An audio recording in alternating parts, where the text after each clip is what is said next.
Vous sortez de votre séance de Deadpool et Wolverine et vous n'avez pas bien compris la fin ou la scène post-crédit, il n'y a pas de souci, on va en parler ici tout de suite. Le film Marvel de cette année tant attendu, sur lequel on théorise depuis maintenant plusieurs mois, plusieurs semaines, est enfin disponible et nous avons pu enfin voir la fin et le dénouement de cette grande aventure entre ces deux héros. Mais alors qu'est-ce que nous dévoile cette fin qui pour moi est plutôt décevante? Et oui, cette fin est plutôt décevante et cette scène post-crédit je n'en parle même pas, mais avant qu'on rentre en détail, je vais te laisser mettre un pouce à cette vidéo si elle te plaît, évidemment activer la cloche pour ne manquer aucune des prochaines sorties à venir sur cette chaîne, et t'abonner ici pour toujours plus de Marvel. Avec une Cassandra Nova qui est finalement morte après avoir essayé de détruire le multivers et qui a été empêchée par nos deux héros, un Monsieur Paradoxe qui a été arrêté par la TVA, qu'arrive-t-il à nos deux super-héros? La timeline de Deadpool, la Terre 10005, est finalement sauvée grâce à ce Wolverine qui est devenu assez honorable pour remplacer le Logan qu'on connaît, le Logan qui est mort. Finalement son passé ne sera pas modifié parce que c'est grâce à celui-ci qu'il a pu devenir le héros qu'il est dans ce film. Il va donc devenir le Logan Wolverine de ce nouvel univers 10005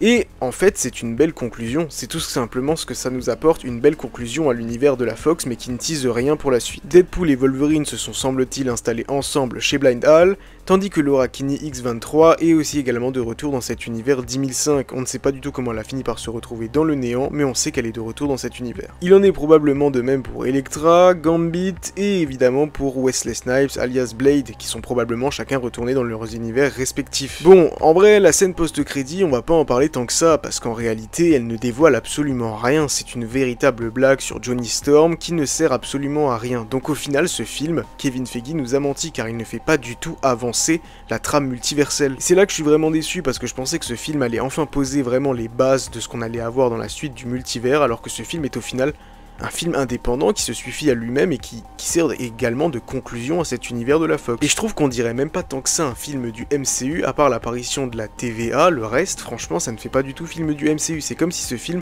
était en quelque sorte un spin-off de cet univers. Alors est-ce que maintenant cela signifie qu'on ne reverra pas Deadpool et Wolverine? Absolument pas, évidemment. Ces deux personnages resteront bel et bien, même si en soi, ce ne serait même pas nécessaire de les revoir, parce que comme dit, ce film sert très bien de conclusion à cet univers 10005, à cet univers de la Fox. Mais quand est-ce qu'on les reverra? On les reverra très probablement dans le film Secret Wars, c'est là que ça me paraît le plus probable. Même s'il a été taquiné qu'il pourrait être présent dans le prochain film Avengers, j'en doute beaucoup, parce que je ne vois pas du tout comment est-ce qu'il pourrait arriver ici. Mais étant donné que le film Secret Wars est censé se baser sur des apparitions multiverselles et des caméos à gogo encore plus que dans ce film ou dans Doctor Strange Multiverse of Madness, il paraît tout à fait logique que ces deux personnages soient de retour et fassent peut-être partie de l'équipe multiverselle qu'on pourrait avoir, qui était supposément théorique dans ce film Avengers Secret Wars. Parce qu'après tout, si Monsieur Paradoxe sauve Deadpool en lui disant qu'il aura un rôle important à jouer dans le futur, ce n'est pas pour rien. C'est la seule frame de teasing qu'on peut avoir, c'est que Deadpool semblerait qu'il aura une importance cruciale dans l'avenir de l'univers Marvel pour sauver la timeline principale. Et c'est encore une fois là qu'on revient à Avengers Secret Wars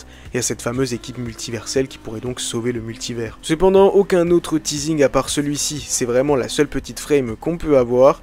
Aucun teasing vers un grand vilain, puisque dans ce film, comme dit, ce sont Paradox et Cassandra Nova qui sont les vilains, et on ne fait aucunement référence à Kang, donc bon, reste à voir, mais je pense qu'on ne dit pas encore adieu à ces deux personnages, même si à mon avis, pour un autre film Deadpool, c'est mort. Et la vérité, c'est que maintenant, il n'y a pas vraiment autre chose à dire, parce que en vrai, c'est dur de théoriser dans le sens où cette fin est vraiment une conclusion et nous apporte vraiment aucune frame de teasing, et pareil pour la scène post-crédit.